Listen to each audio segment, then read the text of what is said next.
Is human sacrifice acceptable before God, the supreme creator of heaven and earth?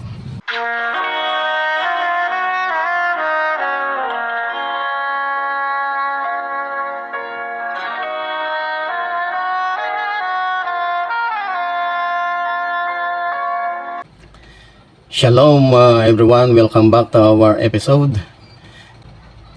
Is human sacrifice acceptable before God, the supreme creator of heaven and earth? In this episode, we will discuss the claims or the belief that human sacrifice is acceptable or can be made in favor of another human person to obtain salvation or forgiveness of sins. And as usual, our barometer or guiding principles in order to validate the claim to be true or not is no other than the Tanakh, the Hebrew scriptures. What do you understand, or what do you call as Old Testament?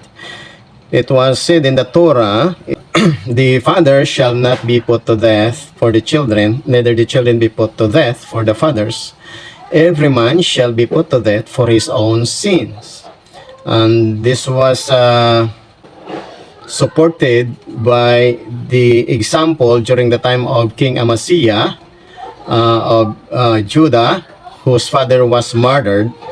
And when King Amaziah already reigned as king of Judah, then he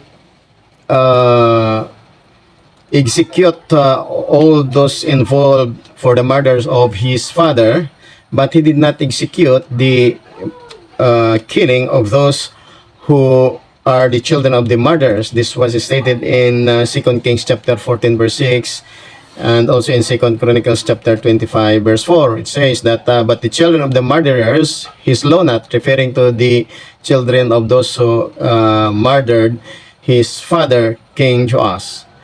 And according unto that which is written in the book of the law of Moses, wherein Hashem Elohim commanded, saying, the father shall not be put to death for the children, neither the children shall be put to death for the fathers, but every man shall be put to death for his own sins. This was also written in 2 Chronicles chapter 25 verse 4, and also in Ezekiel chapter 18 verse 20. The son shall not bear the guilty of the father, or the guilt of the father, neither shall the father bear the guilt of the son. The righteousness of the righteous shall be upon him, and the wickedness of the wicked shall be upon him. So therefore, in the Torah and in the Tanakh, when it comes to transgressions or sins, the one who transgresses, or the transgressor, or the sinners, are liable for his own sins. No need for any individual to be an atonement for the sins, or for the atonement of other sins. And we have a very example, even the father could not atone his children, and even the son cannot atone the sins of the father. So everyone is liable for his own sins. So what was in the New Testament claim is that Jesus sacrificial death is for the atonement of humanity, which is not true. This is a false hope. That is why many do not concern about morality and rectifying themselves for their bad characters and unrighteous habits. So in the Torah, human sacrifice, or the sacrifice of Jesus, is not acceptable in the Torah. It is a violation in its precept.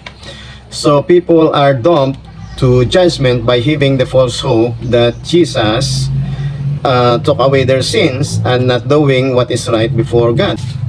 So it is not acceptable. It could not, a person is not forgiven of any sin if he do not confess their sins, if he do not admit his own fault before God, and there is no intermediary between God and humanity.